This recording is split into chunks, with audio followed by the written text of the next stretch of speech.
Hi, everyone. We're going to give you a few more minutes to join us. Thank you for joining us for the ATAP webinar this morning, live stream, excuse me. We're calling it live stream now. We are pleased to have you with us and just want to say thank you to Eightfold for their generous sponsorship of the ATAP live stream today. Eightfold AI delivers a talent intelligence platform, the most effective way for organizations to reach top performers, upskill and reskill the workforce, recruit top talent efficiently, and reach diversity goals. Eightfold AI's deep learning artificial intelligence platform empowers enterprises to turn talent management into a competitive advantage. For more information, you can visit www.eightfold.ai. And we are so pleased that you could join us for this conversation. My name is Kristen LeBlanc. I'm with ATAP. And before I introduce our speakers, I just want to thank Eightfold again for their generous support of ATAP. If you aren't yet familiar, ATAP is the only membership association for all professionals working in talent acquisition. So if you are a recruiter or a sourcer, if you work in candidate engagement, social media strategy, employer branding, any of those, you'll find a home within ATAP. So for today's content, we are excited to hear from Todd Raphael and Rebecca Warren from Eightfold on their presentation called Taking Your Talent Acquisition Teams from Stressed Out to All In. And I'm reading the title and it's different from the slide, so I apologize for that. Sorry. Now is the time. That is okay. I was like, oops, I got this wrong. It's my fault. So I'll go ahead and turn it over to Rebecca and to Todd so they can get us kicked off. And looks like we have a good attendee. So I'm going to let you guys do your thing. All right. Well, thanks so much for having us. We're excited to be here. My name is Rebecca Warren. I've been at Eightfold for a little over a year now in the customer success space. Previous to Eightfold, I was in talent acquisition for 15 plus years, maybe not going to say how many pluses, in a variety of industries and leadership roles. I love TA, so this was a really good move for me to move to Eightfold to be able to continue with all of the talent acquisition knowledge that I have, stay connected to the space, but then also bring that success focus to our clients. All right, Todd, over to you. Thanks. My name is Todd. I've been at Eightfold for 2.5 years, and prior was for about 25 years was managing publications and conferences for talent acquisition leaders as well as HR generalists as well. And if you are not already connected to us on LinkedIn, we highly recommend you go out and just shoot us a connection. We'd love to connect with you. All right, so let's jump in. What are we talking about? So as we highlighted in the title, we're looking at stressed out recruiters. How do we take our recruiters from and talent acquisition professionals from stressed out to all in? So if we think about what is happening in TA right now, it's a little crazy, right? There's COVID outbreaks, continuous policy changes, talent acquisition teams are growing, changing, folks are moving into new roles, new spaces, large number of open positions, as well as a very demanding and candidate-driven market. So there's a lot that's going on that could push folks to the limit. Now, all of that kind of focuses on the dark side. Todd, tell us about what the silver lining could look like in this space. I think there's a pretty big silver lining, which is that this is in some ways the best of times for recruiting and for talent. The pay is higher, the demand is higher. It's one of the hottest jobs there is, whether it's the top 1 or top 5, top 10. It's a hot job. It's a more respected job. I think there's just a big and growing recognition that recruiters and talent grow companies and keep people. And that's a big change, and it's an important and positive change. Yeah, nice time to maybe try a new industry, move into a different space, learn something new, because there is such a demand for talent acquisition professionals. Totally agree. So all of that being said, really aligns with the idea of now is the time to shift your organization's approach to talent acquisition. You know, TA started out way back, right, with not being called talent acquisition, was called selection, it was called recruiting. There was a lot of names we had for it, personnel, right? There was less focus on talent acquisition and more about let's just get the people in the door, right? It was ads in the newspaper. It was sending things in by fax and snail mail. It was emails that we were trying to keep track of candidates. And so we've been doing things a certain way for a long time. And now is a prime time for us to shift on how we look at things. And we have a couple of different buckets that we want to look at where organizations should be or are shifting. So number one, attitudes and assumptions, hiring managers, leadership, and TA professionals. Who and when we hire, we're going to talk about that as well. And then how talent acquisition professionals are viewed by the industry as well as by leaders. So we're going to go ahead and pop up a poll here for you. And the first question that we would love to hear from you on is what keeps you awake at night regarding work? And we'll talk a little bit about the outside of work in a second, but go ahead and grab a choice here, pick the top one. All of these might be on your mind, but shoot the top one to us so that we can see what you're thinking and feeling. And Kristen, we'll let you keep an eye on that poll to see when the responses start dropping, and then you can go ahead and share the results. Sounds good. I'll give it another second. So. All right. Okay. Oh, one more. All right, so it looks like a couple of folks are hanging around in sunshine and roses. Kudos to you. Feel free to throw in the chat what you're doing to keep your life stress-free. That's awesome. Looking at a mix of the other things, interestingly enough, the expectations of candidates is lower, but it's that expectations of hiring leaders. Todd, what do you think about that coming up as our top number?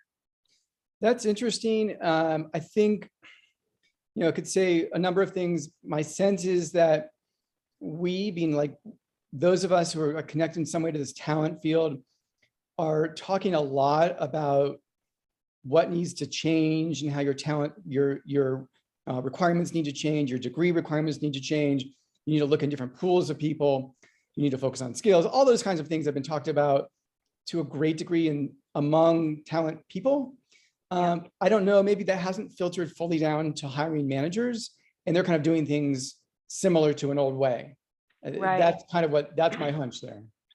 Yeah, and I think you're right.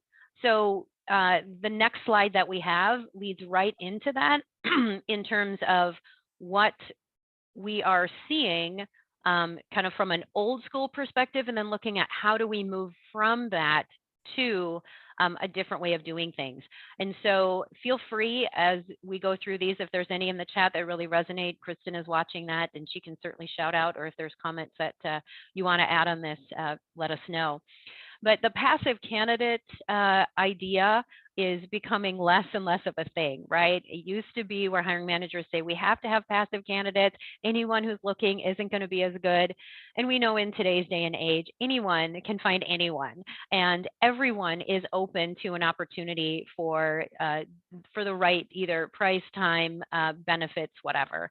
So the idea that we have hiring managers holding on to of passive candidates are better, we really need to move away from that.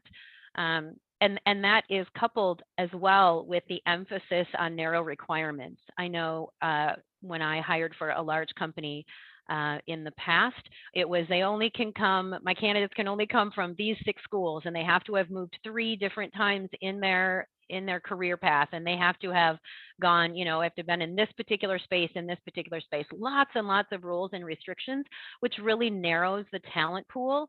And in today's day and age, narrowing those to exclusion causes you to miss out on some really good candidates. Any thoughts you have on those 2 things, Todd?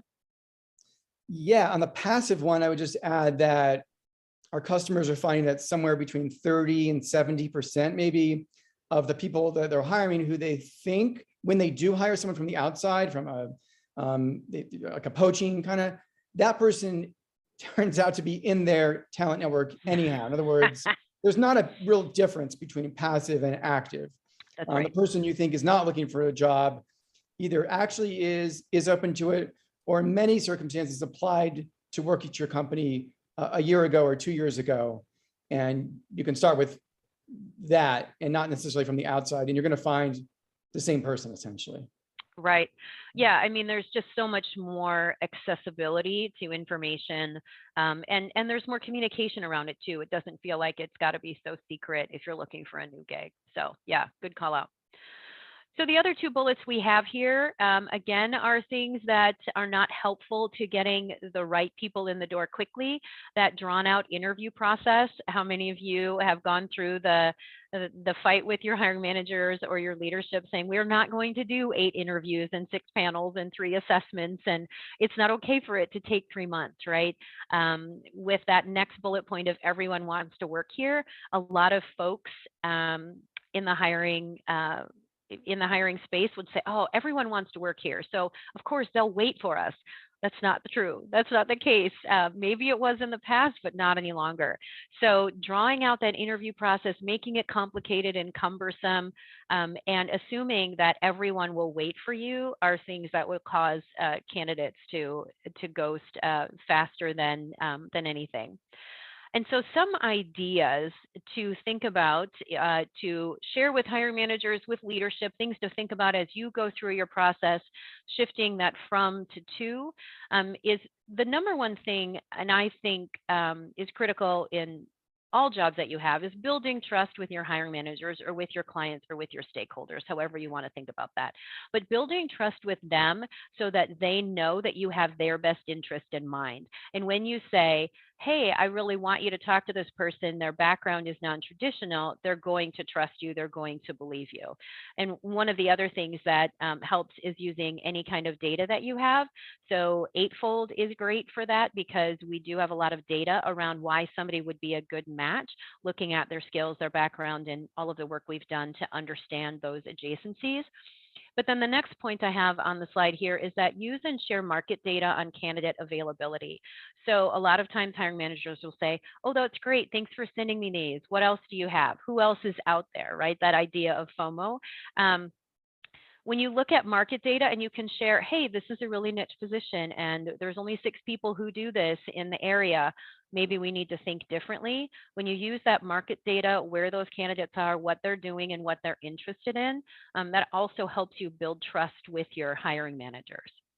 Thoughts on those things, Todd, before we go to the last 3? No. Okay, perfect. So let me just finish those there. We're going to talk about these personas and skill-based hiring, SLAs, in a couple of the next slides, but looking at different ways to present candidates, looking at their skills differently, taking it away from just looking at a resume, makes a big difference in hiring managers understanding a different profile for your candidates. Setting SLAs and clearly communicate. This to me was one of the biggest things that helped me in my past life in TA, was being really clear with your hiring managers. This is how long the process is going to take. Here are the steps. Making sure that they know what's happening and when tends to take a lot of that angst out of the process. And then streamlining that application process. It seems like a lot of times leadership wants to add more things in, and we want to continue to take things out. From a candidate perspective, taking things out, asking the questions later on in the process, moving the assessment, even moving the application to further in the process, tends to help folks get engaged and excited about continuing and then filling out those forms or taking those assessments. So Rebecca, we've got a couple questions. Do you want to pause now? Yeah, sure. Okay, so we've got a question on the drawn out interviews. We have gotten pretty good in some areas of the org, but for more technical roles, we have had some pushback from leaders. Yeah. And I think for technical positions, that is fair, right? But how can you make that as quick as possible? So if that's going to be a barrier to entry, if they don't have those tech skills, then how do you use maybe a technical platform instead of having a technical interview? How do you have them do a quick assessment and then move them to the next step? How do you automate your process to get folks through that process more quickly? And there has to be something in it for them, right? I know if I'm applying for a job and I look at something and the first thing they want me to do is a 45 question assessment that's going to take me an hour and a half, I'm like, peace out, I'm not doing that. So how do you engage them in the process? Maybe the assessment comes along with a conversation with your recruiter, saying ahead of time, like, hey, this is really important, appreciate that, follow up as soon as you're done. Great, thank you. There's also any thoughts on the rec load in this market? The rec load, right? And it depends on, of course, what's happening in your space, on how many positions are open. Let's hang tight to that question. We have some things to address that coming up later on in the presentation. But great question. Kristen, will you make sure I don't forget that one? Yes, absolutely. And one more, what tools do you like for getting market data? So there's a couple of ways to do that, and I think what might be better is we can go ahead and shoot that out to you with some ideas in the email that goes out after. There's some tools that I've used in the past. I think Talent Neuron is good. I know LinkedIn Insights is helpful. We have some capability connected into our platform as well. So there's a couple that are out there, but we'll go ahead and shoot that out in that final email because there are some tools that cost more than others and some that are easy to access. Great questions. Y'all are making me work here. I love it. It's awesome. All right, so let's talk about this next page here. Shifting these assumptions of going from a resume to looking at a persona. So I know this is an eye chart. You will get these slides and you'll be able to look at this. But this is something that I created from one of my past roles working in the restaurant industry. We had a lot of folks in our district leadership looking at success profile. A success profile is the only way to find great people. So they said, somebody in this role looks like this and has come from this place, so we only want to hire this profile. And if you look at what you see on the screen here, that tended to be what was over on the right. And so that Terry, we just came up with some names here, but that Terry of having lots of leadership experience, lots of career progressions within restaurants, lots of team management, working directly with hiring and career progression. All of those pieces were what our leaders were saying, we only want to hire from this bucket. And so we within TA really pushed on that to say, hey, let's look at a persona. Let's look at the skills they have to have, not what their resume looks like, not what restaurant companies they've worked from, but what do they need to be successful? And when we were able to distill that down, we put together these profiles to say, you could have someone who is on a Jordan, right? Not a lot of restaurant background, but understands leadership, is driven, hungry, ready to learn. Taylor, not as much restaurant background, but maybe has a degree and has maybe led some teams. Casey, having leadership experience inside of restaurants, but not as much as Terry. Looking at a profile as a persona, as opposed to you have to have this particular background, this particular resume. This helped us open up who we were hiring. And what we had inside of TAs, we said, we're going to have at least one non-traditional, one non-Terry candidate on every slate. So if our idea was we wanted to have 3 candidates for our hiring managers to choose from, one of them had to be either a Jordan, Taylor, or Casey. And that really helped us think differently inside of TA, but also helped our hiring managers hire different levels of people, add in different levels of experience, and really build out what their leadership team looked like in a completely different way. Yeah. Todd, thoughts on this? We did a lot. I think you were not at Eightfold yet for some of this. We did a lot in 2020 and 2021 pro bono, working with people who'd been laid off from restaurants, hotels, airlines, rental cars, and so on, trying to match them with growing companies like Instacart and others that were still hiring and hiring a lot. And it was interesting because we talked to actually restaurant employees, like assistant general managers, for example, at the beginning, and they'd say, to be honest, like all I know is food. But then when you kind of probed further, they didn't just know food, they knew hiring, influencing people, morale, budgeting, inventory, customer service, and so on.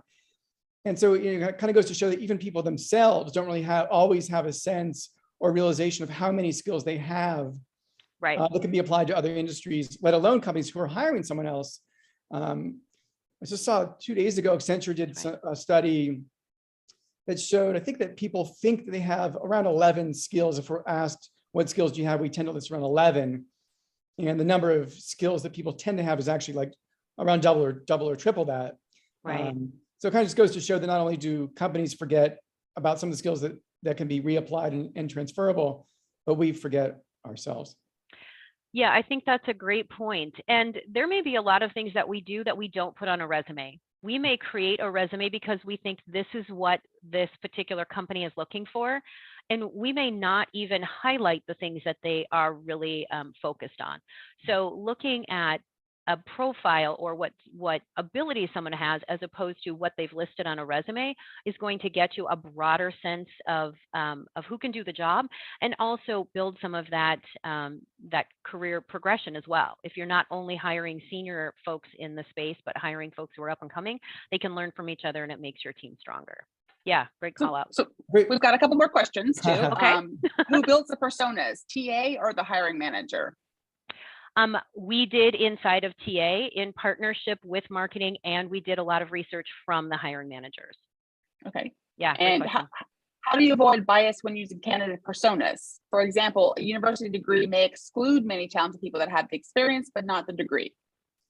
Right. And I think that's a great call out. And there's a lot of organizations. I have several clients that I work with through Eightfold who have early career programs as opposed to campus recruiting. And so the way we built it over here, if you look at Jordan, has maybe no degree or a 2-year degree, but has that leadership experience. So looking for that non-campus background, I think is really important as well, to give folks an opportunity to do, to get into spaces where maybe a degree would have limited that before. I think if you're just, you're sitting down at the intake meeting, you're saying, what will this person need to do on the job? So therefore, what skills do they need? And what potential do they have to do this?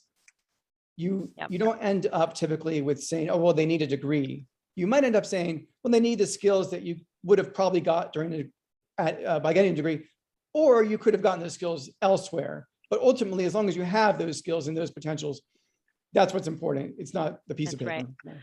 And let's be honest, there's potential for bias in every process, right? We all have biases. So it's how do you make them as neutral as possible, and how are you aware of them?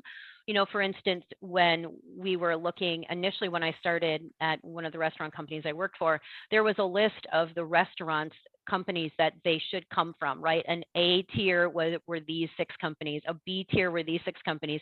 And if you were down in that D tier, it was like, that's a terrible company to come from. But there are great people in every company. So whether or not that brand is one that particular hiring manager liked, we tried to take that out of the process and say, to what you were saying, Todd, let's look at what skills they have, regardless of where they've done it, what can they do to help make this organization better? Yeah, we could talk about this all day long. Feel free to ping me on LinkedIn. Happy to chat more if you have questions about the personas, for sure. Another piece that has really helped out when we think about setting those expectations with your hiring managers. I know I used to have hiring managers that would say, okay, so we're going to have, right now we've got March 10th. We want this person hired by the end of the month.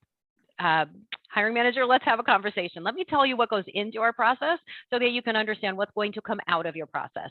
And so created just a really high level, service level agreement to say, here's typically how long each process should take, right? Each step should take between attraction, identification, evaluation, selection, and then assimilation.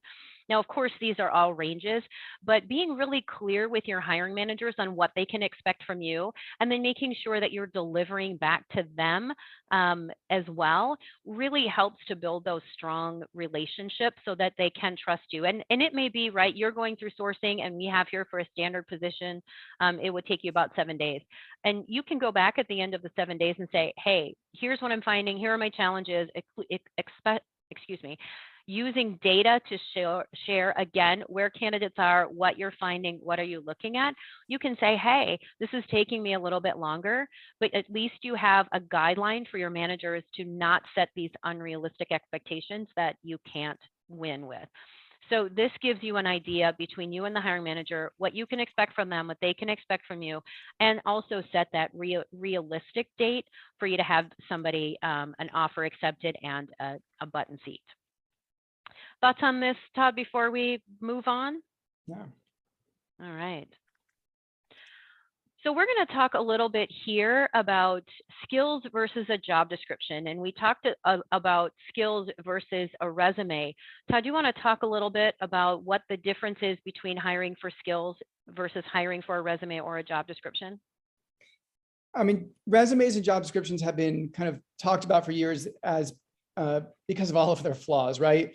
For job descriptions tend to be vague. They tend to have a lot of phrases about being passionate and being a rock star. And we're looking for someone who's a self-starter. We want someone who's a team player. These things have been talked about for a long time. Most job descriptions really don't tell you a whole lot. Resumes similarly leave off, we touched on this a minute ago, but they tend to leave off a lot of what a person can do. When I talked about the Accenture study about skills, resumes tend to capture the outcome, but they typically leave off a lot of what you can do. For example, a teacher's biography might say that they improve student test scores and they have been teaching for 20 years and something like that. But they forget many of the skills they have, like keeping people from not being distracted or translating complex concepts simply. And those are the kinds of things that could make a great product trainer if you're a teacher. But again, they're like second nature to teachers, so they don't really describe them on the resumes. So the effectiveness of resumes and job descriptions is pretty low. The alternative is some sort of a calibration in an intake meeting where you sit down or you virtually sit down with a hiring manager. And again, as touched on earlier, you say, what does it take to do this job? What skills might a person have, or at least they have the potential to do these things? And it really changes the way you think. It changes everything because you start going, oh, what is our talent pool like when we focus on these skills? And maybe you add in a degree requirement and then your pool changes, becomes dramatically less diverse. And you say, I don't know, do they need that master's degree? Could it be a different master's degree or no master's degree? Maybe they do, but in many times you say, oh, maybe they don't at all. They need the skills that they would have gained from that degree, not the degree itself. We just had a customer in a webinar, I think it was like a week ago, who, as an example, was looking for someone with some data science experience. And they found someone who was in the military, I think it was the Navy, and that person had nothing about data science on their resume at all, and no official degree listed or anything about data science. But I guess they had in the military used data science and were perfect for the job, and they were hired and successful. But they were flagged, I guess, by the AI, which recognized that someone in that job must have that data science experience. But that's an example of where it's not necessarily a resume or a job description that's effective. It's really sitting down and saying, what are the skills you need, and what kind of people might have those skills? Yeah, 100%. And when you think about that, sometimes it takes a long time to figure out what that right match is. I know I worked for a home shopping company years back, and they were looking for someone who could help analyze data, is somewhat similar, who could analyze data for the customers. But there wasn't anybody out there who had done that, right? Home shopping is a very small niche. I was able to find somebody who had a PhD in agronomics, who did a lot of that predictive analytics, who had done a lot of the different things that they needed, and was able to bring them over and got them hired at a home shopping network.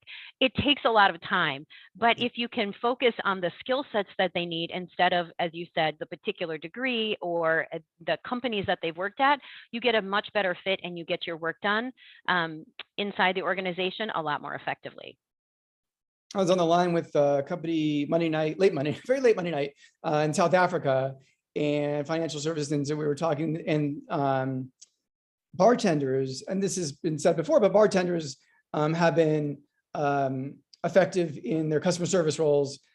So again, another example, it's not about the title you had, or the degree you had, the certification you had, the credential you had. It's about what you can do, what you have done, what you're capable of doing. That's right.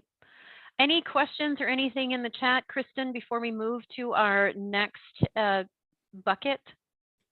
No, just a couple comments. A few minutes ago, we were using this since 6 months and building personas in TA while applying transformative marketing processes, but that traditional is used for customers, but the non-traditional candidate is something we need to add.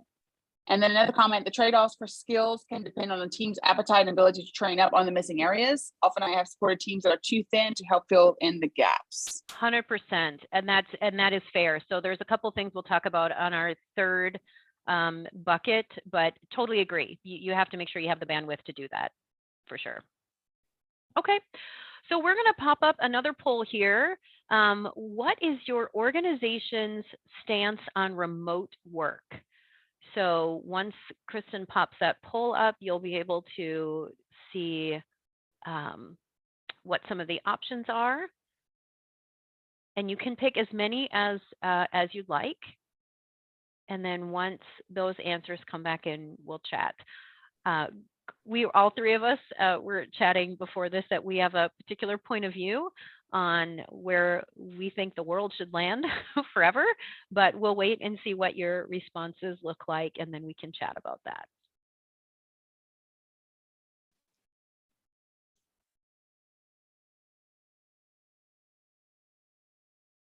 Ooh, this is very exciting. Ooh, okay. Okay, a couple more seconds, so you can go ahead and vote. Perfect. Okay, and there we go. All right. So looks like a good mix, right? A couple of folks are at 100% in the office, which we're talking about that as well. A lot of companies are starting to set that date of what that looks like and expectations.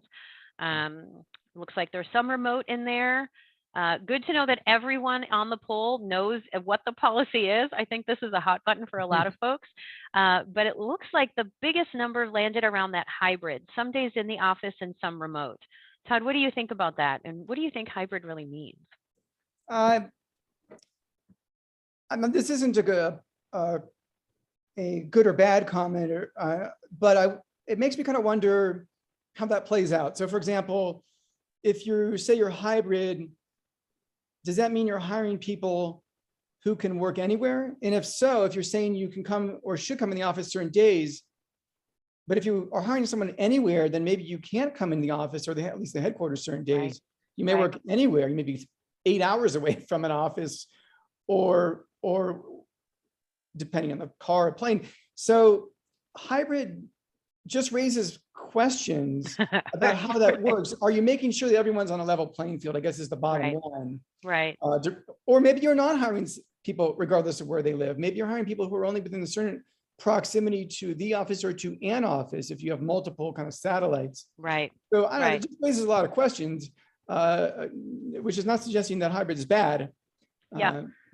There's just some work that has to go into it, and a lot of work that we wouldn't have thought about doing 2 years ago.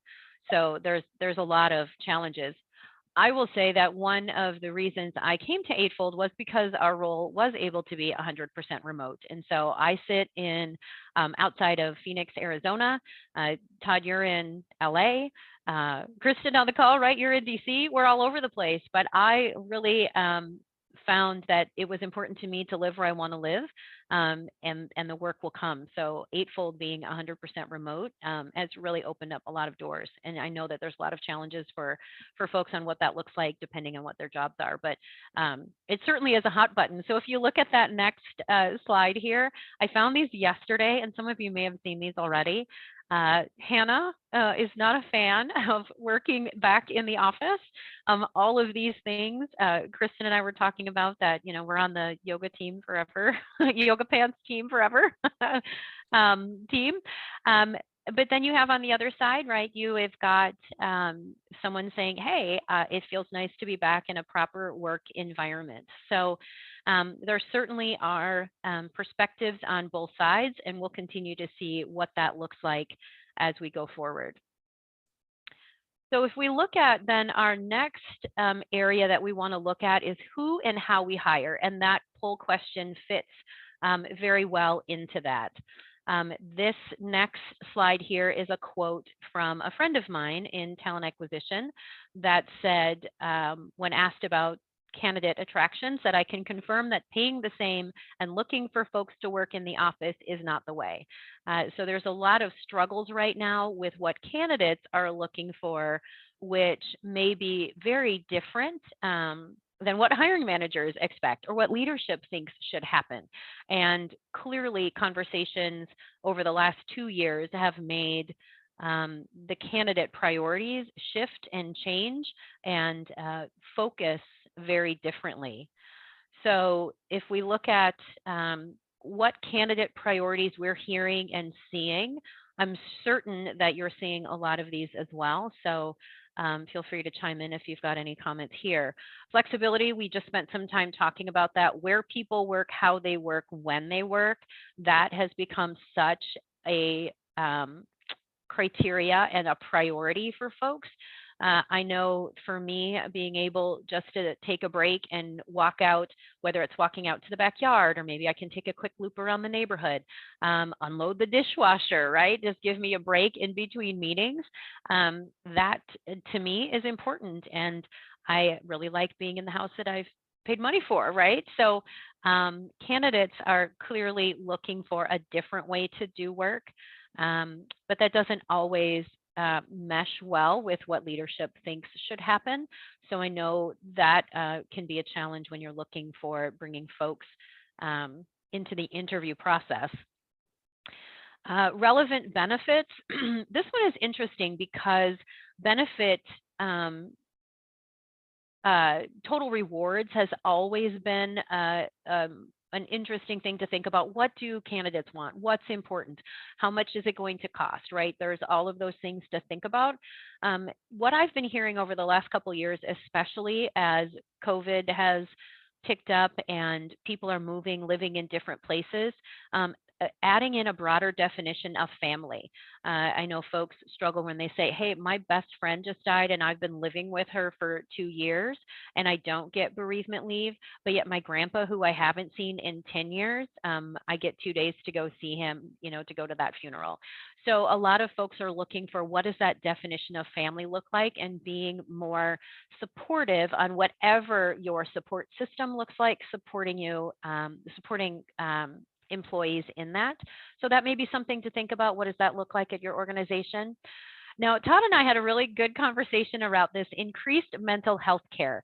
And from my perspective and looking at it from the organizations I've been working at during the pandemic, to me, it was about how do we provide more options for folks to connect, right? Especially if you're not in an office now and you're used to going in, you're at home, you're just with the cat. It's a little bit much. You don't have that same interaction. Thinking about, can we add additional mental health visits to your healthcare plan?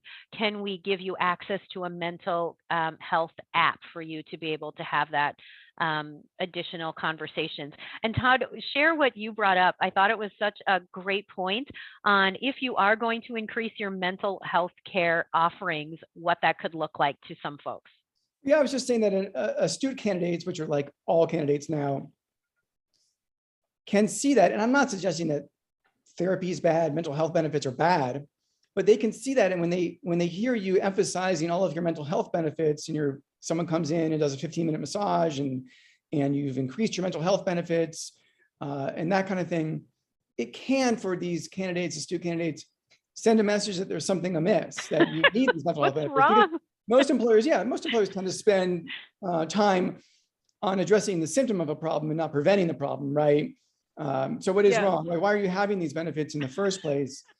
Right. What's going on in your organization that's going to make us crazy that we need these things? Yeah, you see companies taking a week off, which I'm not saying that's a bad thing necessarily. Right. It's not really how most people think of life. Their life tends to happen, whether it's their children's, recitals or whatever children have, or their football games, or their dropping off the mail, the prescription, the parents. Those things don't really happen in like a week, a year, where you get them all done and then you're done and you're back to work. Like, that's not really what candidates want. So some of these things, which may not be bad ideas and may be well-intentioned, tend to not really address the root of the problem. They tend to just put a Band-Aid over the problem. Well, and the other thing to think about is, how are you going to message that, right? If you didn't have them a couple of years ago and you do now, what are you going to share to say to your employees and to your candidates, where they understand why these things have been now added to your portfolio, right? So how are you going to message it? That's important as well. And then looking at the pets, daycare, volunteering, how are you going to add different things in, especially when folks have been remote, more folks got pets. Daycare continues to be a challenge. What are you thinking about inside your organization that could help ease the burden on folks, especially if you're looking at a hybrid or 100% back in the office? So different ways to think about total rewards and maybe different benefits than we were thinking of in more of a traditional sense in the past. And then employee experience, and these are things that we're continuing to see more of, and certainly a huge focus when it comes to our organization. So Todd, talk a little bit about upskilling and reskilling, especially when it comes to employees and organizations. It's a candidate priority, but it's also a company priority, right? So every company is in transition, as we all know. They're all changing their business models and what they need to do.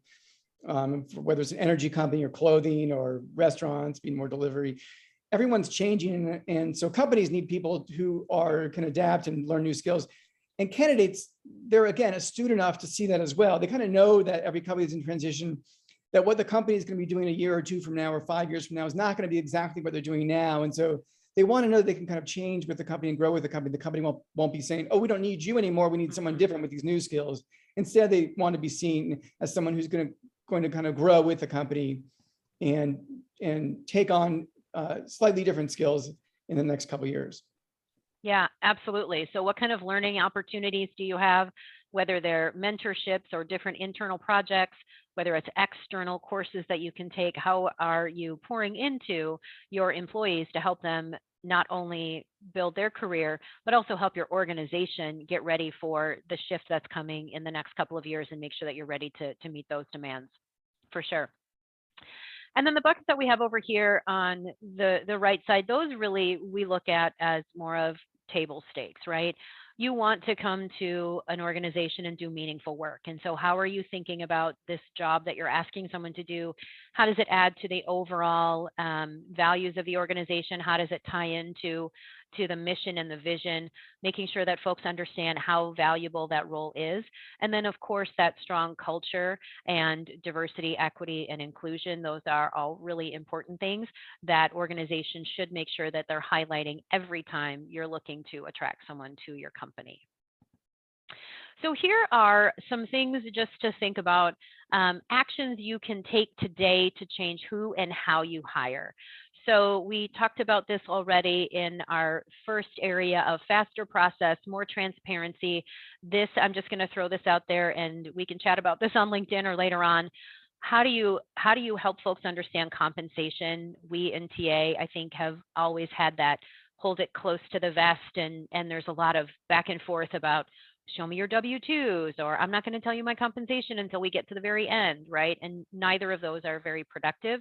So how can you move your process along, more transparency on what's happening, what compensation looks like, et cetera? Training non-traditional candidates, and this came up, and that was one of the questions of how do you put in the plug for saying, hey, this is important. And I would say, and I've heard this from hiring managers, I don't have time to train. I need someone to hit the ground running, is an athlete, right? All of those cliches. But I think the other question to back up and let's get to what the root of you're trying to solve is that if you don't take time to train, you're not going to make your organization better, right? You're going to hire someone else's trained person. And that also comes into question. So are you not confident in your ability to train someone to do the job the way you need it done? So I think there's some things to push back on there. You may not have time. You say you don't have time to do it, but do you have time to continue to hire to fill that job if this person, if you're not training them in the way that you need them to be trained? Evaluate comp, we talked about that already. Hire 80% of what you need. So this goes into some of that non-traditional candidates or looking at level of experience. I have always talked to my TA teams about not looking for someone with 100% and pushing back on hiring managers who say everything on this job description is required. Because if you hire somebody at 100%, I call that person a consultant, right? You need to have some room in that person's career path for them to learn things. You also want them to be able to contribute to the organization in a meaningful way. So not looking for someone who has everything, but helping your hiring managers to prioritize what's critical and then what are those things that are nice to have that also adds to the diversity inside of your organization. You want folks to come in and stay, not come in, feel like, oh, there's nothing more for me to learn here. I already know it all. I've already told you what I think. You can choose what you want to do and then you leave, right? So how do you make sure that you're retaining folks longer than that? And then empower and reward sourcing outside of the company. So those are two things. So the first piece, when I'm talking about empowering folks, think about every single person in your organization as a recruiter. How can you equip them to be able to go out and talk to folks wherever they are, right? As recruiters, sourcers, we do that all the time. Every single place I go, I know what you do, I know where you work, I know what you're looking for. I'm always asking those questions. How do you empower everyone in your organization to have the tools to be able to do that, to pull in referrals, to drive folks to your organization? And then rewarding sourcing outside of the company. This actually has worked really well for me in my last couple of roles, is reaching out to your LinkedIn network and say, hey, who do you know that I might want to talk to? If we hire somebody that you refer to me, you don't work for my company, but if you refer someone to me and I hire them, we'll get you a bonus, whether it is, for instance, from a restaurant company, whether it's, $50 or $100, $250 to eat in our restaurants. You're building that brand as well as giving them a benefit, or whether it's a Visa gift card or whatever it might be. Building up your external connections to help you build that brand. If you think about that, a $250 gift card to wherever is way cheaper than pulling in a third-party agency or having that position continue to churn. So pulling in all of your resources to help build up your candidate pool is a quick, easy way to pull in the folks that are potentially good fits that will cost you the least amount of money. So before we keep going, I just wanted to one quick question. Someone says many companies are struggling with training / upskilling and promoting internal talent pool. This is likely contributing to the high turnover numbers. Any tools and best practices to assist leadership with fully utilizing internal talent? Yes, Eightfold. Talk to Eightfold. And I say that as being a little silly, but truly the Career Hub process that we have is amazing. Like when I joined, and right away I had my resume in there and I put in some key skills, areas that I thought I was good at and areas that I wanted to grow into. And we were able to, right away, I got connected to a couple of options for mentors. I opened myself up to mentor others. There were projects, and I've never worked in an organization where I saw it this way, where there were projects that were completely out of my wheelhouse, right? Very technical projects or in areas of the business I didn't have any visibility to, but had been opened up inside the organization for me to join, that they wanted somebody with the TA customer success background to add value. There were ways to connect that I had just never thought about. And Todd, I'll stop for a second and let you answer this, but Eightfold to me as one of the best engagement platforms for employees that I've ever seen. I think in addition to the technology, you need a culture change a little bit. And Ashutosh, our CEO, was talking to me about this. We were in the kitchen the other day, in the cafeteria room, and to expect someone to walk into work and say to their manager or someone else, I kind of want a new manager and a new job internally. Awkward. It's like really awkward. It's like you kind of feel like you're giving the clue that you don't like your manager, whatever. Right, you're cheating. So it's just not. And then the result of that awkwardness is the company's internal mobility rates are probably going to be pretty low at most companies, even if they have the technology like Eightfold, without some sort of culture change. So, there's got to be some sort of proactive way the company is going after its own people. I know one of our customers, which is a tech company, has like a career week. It's a half week, I think, so like 3 days. And they have speakers. They have like a mini conference internally, and they talk about careers. And they have people list the jobs they might want internally, and they kind of poach people internally and that kind of thing. So that's just like one effort, but there has to be some proactive reach out to your employees, because there's great people in the company who are not getting their potential realized because maybe they're not a fit with their manager or whatever it might be. You expect all the burden of that change to be on the employee, I think, is too much. Yeah. So what I hear you saying is change management is important as well as transparency inside the organization as well. Yeah. Good call out. All right, so we've got just a couple minutes left in our time together, and we want to make sure we get to this last section. So go ahead and pop up the poll. What's your biggest weekly time suck? And I truly think that there's a lot of things that suck our time away. So Don't feel say free webinars. to pick your top one. And I'm guessing that probably all of these are on your list, but pick your top one so we can see what you're struggling with. Figuring out lunch is tough, no matter if you're in the office or at home. That's always a challenge. Sometimes it's a granola bar because I just can't make that choice. I was just about to say, if you have lunch, that's a positive. That's right. That's right. All right, how are we looking, Kristen? Okay, just a few more seconds. We're getting close. Right.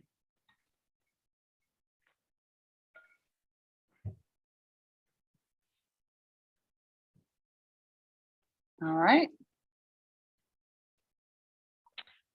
Ooh, that's a pretty, there are a couple of people who have issues with lunch. Totally get it. May have to stock up on your granola bars or get your Uber Eats account going. I think this is, sorry for interrupting you, but I think this is just a great dovetail with that one before. I want to say we had 47% of the people, the plurality, if I'm not mistaken, who said in the original question that their biggest issue was with hiring managers' expectations. And this kind of goes like really well along with that. It says that maybe they have high expectations, but they don't really communicate, you know, they don't like this person, but they don't tell you why, or, you know, they don't quite understand the issues and the challenges that recruiters are facing and so on. So this kind of actually matches up pretty well with that. Yeah, and each bucket has a little bit in there, which I think is super interesting and probably really fair. So let's look at our last section here on how talent acquisition professionals are viewed. And so this is a question that I would ask my team and also ask leadership. If the only thing your TA team got paid for was hires, what would you change to make them successful? And that changes the conversation really quickly because you're now looking at what things can we take off their plate to get their number one job done, which is get folks hired. So whether that is focusing on those SLAs, getting your answers quickly, making sure that there's alignment all the way up and down the leadership chain, whether that is figuring out how to take reporting, how to automate that, how to take that off of your plate, what kind of technology can you use, or what kind of things are on your plate that are not value added? How do you get rid of those in order to make your life easier? This was I belong to a couple different talent acquisition Facebook groups. And this was one that came in that hit me pretty hard because this comment here wasn't about a hiring manager issue. It was more about candidates who are making life difficult, right? It's a hard space to be in right now. TA professionals get beat up from all sides, right? Expectations from leadership, from hiring managers, from peers, maybe from the team that reports to you, from external candidates. There's all kinds of things happening. And so what I just wanted to say on this one is, recruiter friends, I see you. We know you're tired. If no one else says it today, you're doing an amazing job and your work is valuable. Hang in there. So we get it. We see it. And so there are some things. Oh, go ahead, Todd. I was just going to say that at the risk of sounding like a commercial for technology, because I don't think technology is the answer to every problem, but I do think technology can actually make you a little bit more human because when you spend less time doing the back and forth and the interview scheduling and those kinds of administration screening, you know, hundreds of resumes for one job and not spending much time on each. So when you kind of automate some of that, you do end up, our customers find, you do end up spending more time with humans and the top candidates. And so, really you know, good hate to sound point. like just a commercial for technology, but that is a technology, I think, is part of the answer of becoming more human, actually. And yes, that's a great call out. So none of these, I think, on here feel like, whoa, this is something we've never heard before, but maybe you can grab the slide and take it to your leadership, or maybe this is a way for you to brainstorm among your peers or folks outside of your organization on how you might be able to add some of these things into your life. Increased recognition, we know, even if that's just a quick shout out in a team or a leadership meeting, leaders, if you're on this webinar, remember that everyone needs not just what have you done for me lately, right? It can't just be, hey, great job on that hire, what's next? So shout outs on all of the work that goes into getting these right folks into your organization. I talked already about this making recruiting a company responsibility. We looked at adding continuing education opportunities, and maybe that's a conference where you get a chance to talk to other folks, right? Especially as we're starting to meet more in person, seeing if you can get folks together and learn from each other. Conferences are a great way to do that, making sure you can attend those continuing education opportunities.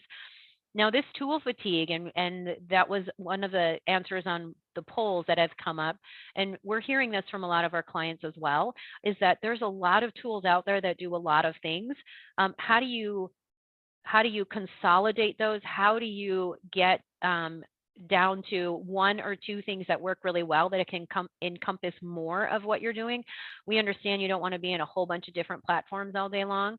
So how do you figure out what's the most helpful? Reach out to your vendor partners, ask them for additional training, ask them capabilities, find out what's on their roadmap. You know, that's something that we try to do at Eightfold, is how do we take as much off of your plate as we can and put that all in one consolidated format? So if you can streamline your tools, that also helps, because you don't feel like you're in a whole bunch of different places. And then we've talked about this as well, is how do you add automation or reduce that non-value added work? Sailing in home, just a couple of minutes left here. So the next slide you see here, we're going to pop up the last poll.